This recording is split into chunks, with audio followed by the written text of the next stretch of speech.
Welcome, everybody, to the weekly Ed Swanson Head Coaches Show with the head coach of women's basketball here at Sacred Heart, Ed Swanson. And, Coach, finally, after 12 days off, you get to face Manhattan here at the Pitt Center. That 12-day layoff for break, how difficult is it to stay sharp and work hard in practice to come out after that 12-day layoff and be game ready? Well, practices are tough because the kids are preoccupied with the final exams and papers being due and a lot of attention being paid to the academic side of the house, as it is all year long. But the kids, the stress level raises a little bit. So, as coaches, we back off a little bit. We went hard a little bit at the end of last week and, did some individual work this week in regards to when the kids didn't have exams and didn't have exams that next day. So we took a little bit of time off, and it's Thursday now, so we'll get back on the floor here. I think we only have one other kid with an exam tomorrow, and we'll get back on the floor today and do a little bit more preparing for Manhattan. Let's go back to the Stony Brook game. You went out to Long Island, and Stony Brook took the game 51-46. The good news that you held them to 51 points. The tough news that you had 46, and the shooting wasn't quite where you probably want it or expect it. What do you take away from that game to move forward? Well, take nothing away from Stony Brook played excellent defense, I thought, and they really rebounded the ball well, and we struggled shooting the ball. And, towards the end of the game, we had a chance to tie it with a couple free throws. We missed that. Didn't execute terrific down the stretch. They did, and it was their game. But it was a tough, road game for us. Hopefully we'll learn a little bit from that.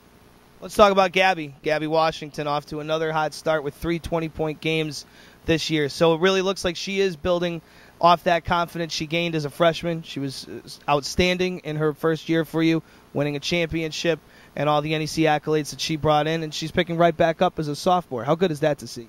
Well, it's great. Like I said, losing Callan Taylor last year and Gabby being able to be that second wheel most of the year, and then, being shifted from that, the passenger seat to the driver's seat is always an adjustment, I think. And I thought she's handled it great.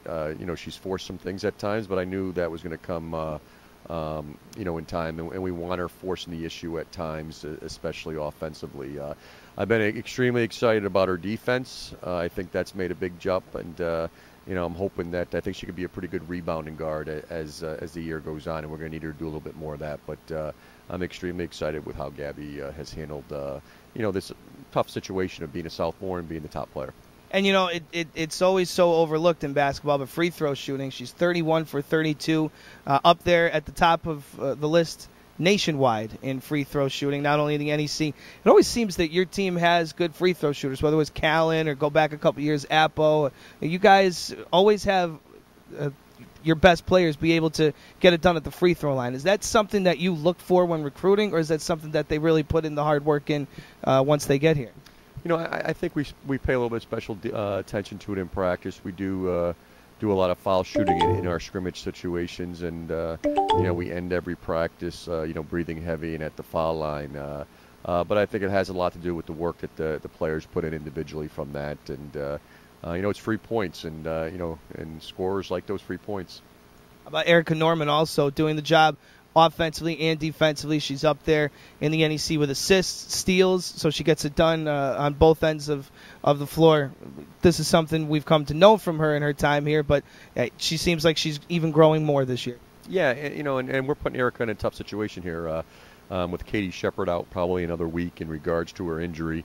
We're asking her to play 35, 36 minutes a game, and where we really want to try to keep her down around 28, 30, and give her some time at the off-guard spot. But with Katie's injury, we weren't able to do that. But we got some good news back yesterday that Katie will be making it back probably within another week and get her back into full swing. But Erika's had a terrific year this year, and we're asking her to do a lot, and we want her to look to score the ball more and gain more confidence in that area. And also Kylie Evans. I want to finish with her because, it's been up and down with Kylie through the years, but right now very much up. She is just a touch under 10 points a game. It's the kind of scoring you need from that, second, third, and fourth option on the score sheet.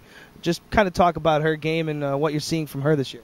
Yeah, she's a lot more relaxed. She's a lot stronger. She put a lot of time over the summer with strength coach Karen Bell, and that's paying its dividends right now. And I think as the year goes on, we're trying to find our rhythm right now, and And I think once conference season rolls around, we'll be hitting stride. But I'm extremely excited with how Kylie started off this year.